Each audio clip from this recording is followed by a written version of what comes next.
Je bénirai l'Éternel en tout temps. Ses louanges seront toujours dans ma bouche. Oh, j'aime qu'on ait un problème. Et puis qu'elle est content comme ça. Ah, m'pas caché, Dieu. Depuis que commence à lire Bible chaque jour, je senti charge problème moi yo sorti sous dôme. Oh, si c'est comme ça, moi pour aller couvrir acheter un Bible. Dégagez au marché. Mais en attendant, ou qu'attendez radio télévision d'espoir? Radio Vision d'Espoir. Oh, moi t'attendais une annonce comme ça, oui. Mais qui ça a te dit? Lecture de la Bible en un an. Une émission qui vous accompagne à la découverte des trésors cachés de la parole de Dieu sur Radio Télévision d'Espoir. Chaque jour de 11h à 11h30 du matin, excepté mercredi 5h30, 6h de l'après-midi, samedi 7h30, 8h du matin, avec les sœurs Chantal Saint-Hubert, Claude Louis Orisma et votre servante Maudeline Maurice Hilaire.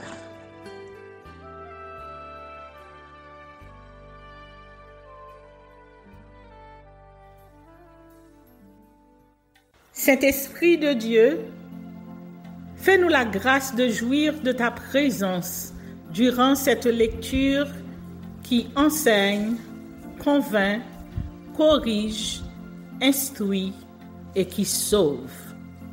Au nom de Jésus. Amen.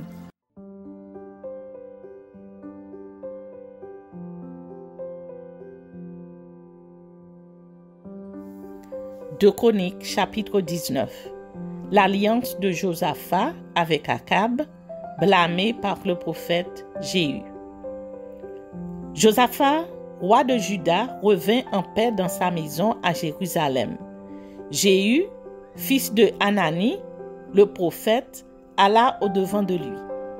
Et il dit au roi Josaphat, « Doit-on secourir le méchant et aimes-tu ceux qui haïssent l'Éternel?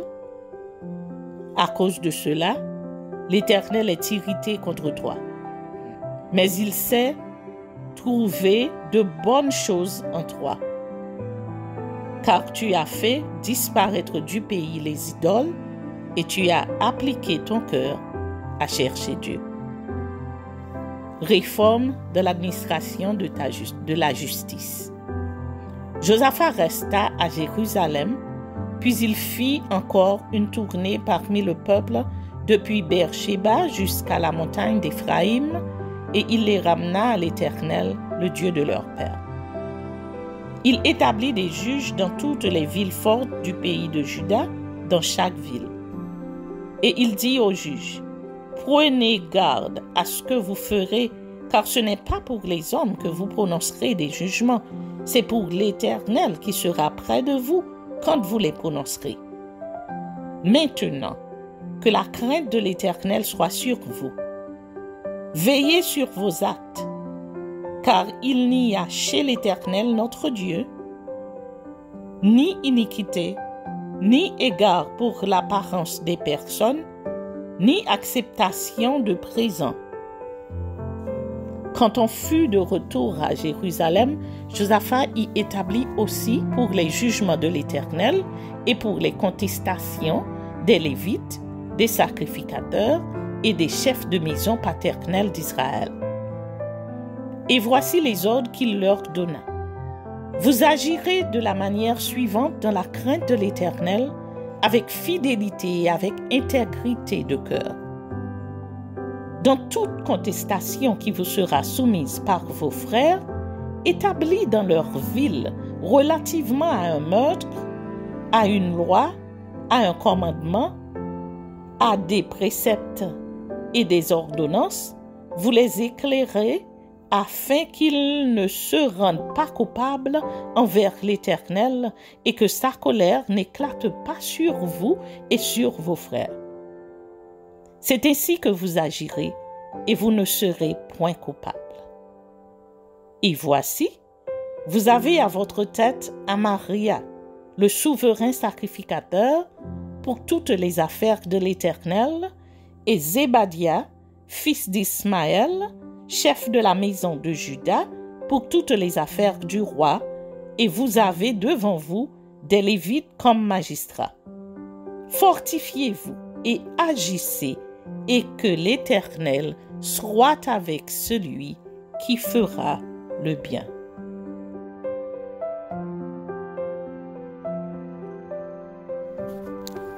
Deux Chroniques, chapitre 20. Victoire de Josaphat sur les Moabites et les Ammonites. Après cela, les fils de Moab et les fils d'Ammon, et avec eux des Maonites, marchèrent contre Josaphat pour lui faire la guerre. On vint en informer Josaphat en disant: Une multitude nombreuse s'avance contre toi depuis l'autre côté de la mer, depuis la Syrie, et ils sont à Hatsatson, Tamar, qui est en Guédi. Dans sa frayeur, Josaphat se disposa à chercher l'Éternel, et il publia un jeûne pour tout Juda. Juda s'assembla pour invoquer l'Éternel, et l'on vint de toutes les villes de Juda pour chercher l'Éternel. Josaphat se présenta au milieu de l'assemblée de Juda et de Jérusalem, dans la maison de l'Éternel, devant le nouveau parvis. Et il dit: Éternel, Dieu de nos pères, n'es-tu pas Dieu dans les cieux? Et n'est-ce pas toi qui domines sur tous les royaumes des nations? N'est-ce pas toi qui as en main la force et la puissance et à qui nul ne peut résister? N'est-ce pas toi, ô notre Dieu, qui as chassé les habitants de ce pays devant ton peuple d'Israël et qui l'a donné pour toujours à la postérité d'Abraham qui t'aimait? Ils l'ont habité et ils t'y ont bâti un sanctuaire pour ton nom en disant: S'il nous survient quelque calamité, l'épée, le jugement, la peste ou la famine, nous nous présenterons devant cette maison et devant toi, car ton nom est dans cette maison. Nous crierons à toi du sein de notre détresse, et tu exauceras et tu sauveras. Maintenant, voici les fils d'Ammon et de Moab, et ceux de la montagne de Séhir, chez lesquels tu n'as pas permis à Israël d'entrer quand il venait du pays d'Égypte, car il s'est détourné d'eux et ne les a pas détruits, les voici qui nous récompensent en venant nous chasser de ton héritage dont tu nous as mis en possession. Ô notre Dieu, n'exerceras-tu pas tes jugements sur eux? Car nous sommes sans force devant cette multitude nombreuse qui s'avance contre nous, et nous ne savons que faire. Mais nos yeux sont sur toi. Tout Juda se tenait debout devant l'Éternel, avec leurs petits-enfants, leurs femmes et leurs fils. Alors l'Esprit de l'Éternel saisit au milieu de l'assemblée Jacaziel, fils de Zacharie, fils de Benaja, fils de Jéhiel, fils de Matania, lévite d'entre les fils d'Asaph.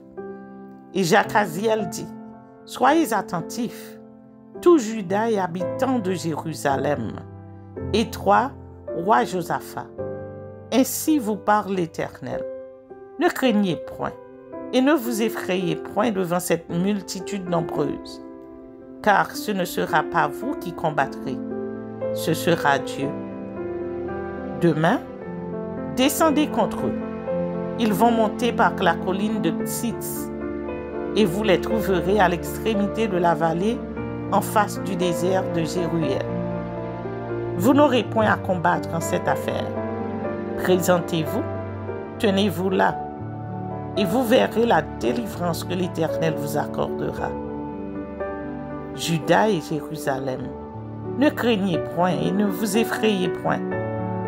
Demain, sortez à leur rencontre, et l'Éternel sera avec vous.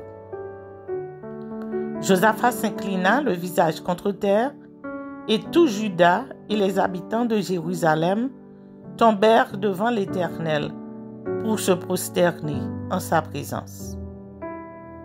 Les Lévites d'entre les fils des Kéhatites et d'entre les fils des Coréites se levèrent pour célébrer d'une voix forte et haute l'Éternel, le Dieu d'Israël. Le lendemain, ils se mirent en marche de grand matin pour le désert de Tekoa. À leur départ, Josaphat se présenta et dit : « Écoutez-moi, Juda et habitants de Jérusalem. Confiez-vous en l'Éternel, votre Dieu, et vous serez affermis. Confiez-vous en ses prophètes, et vous réussirez. » Puis, d'accord avec le peuple, il nomma des chantres qui, revêtus d'ornements sacrés et marchant devant l'armée, célébraient l'Éternel et disaient : « Louez l'Éternel, car sa miséricorde dure à toujours. » Au moment où l'on commençait les chants et les louanges, l'Éternel plaça une embuscade contre les fils d'Ammon et de Moab et ceux de la montagne de Séhir qui étaient venus contre Juda, et ils furent battus.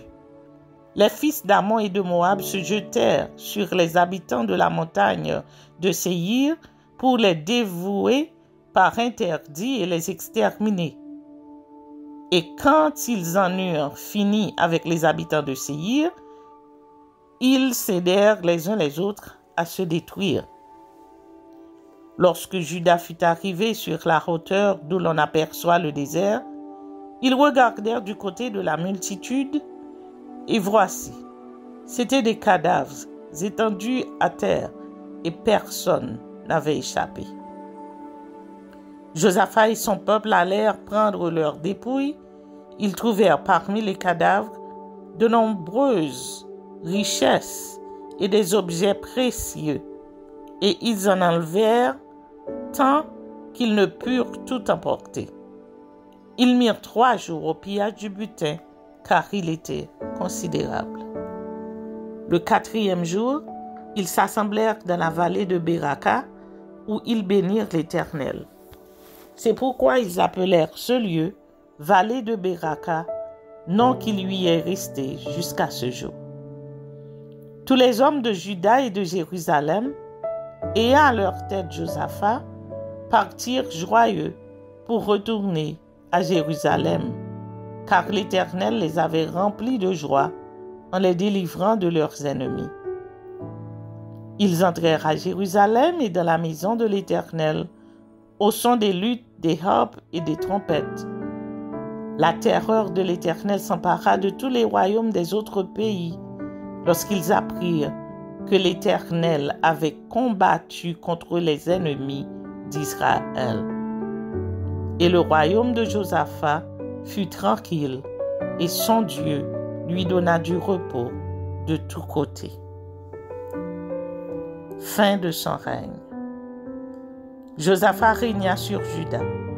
Il avait 35 ans lorsqu'il devint roi, et il régna 25 ans à Jérusalem.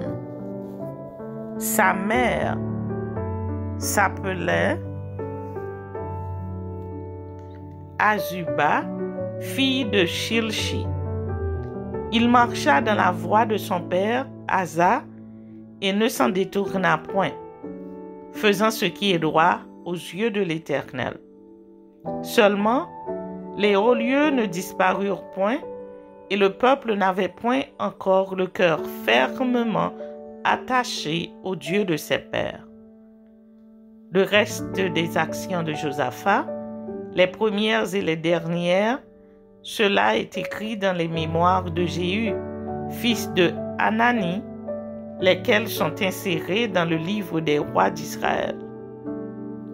Après cela, Josaphat, roi de Juda, s'associa avec le roi d'Israël, Akazia, dont la conduite était impie. Il s'associa avec lui pour construire des navires destinés à aller à Tarsis, et ils firent des navires à Etzjon-Kéber. Alors Eliezer, fils de Dodava, de Marisha, prophétisa contre Josaphat et dit: parce que tu t'es associé avec Akazia, l'Éternel détruit ton œuvre. Et les navires furent brisés et ne purent aller à Tarsis.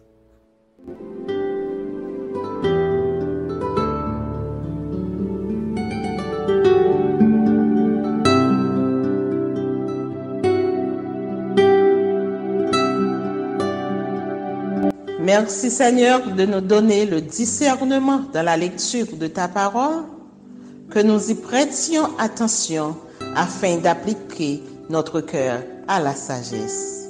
Amen. Que celui qui a des oreilles pour entendre, entende, et que celui qui lit fasse attention.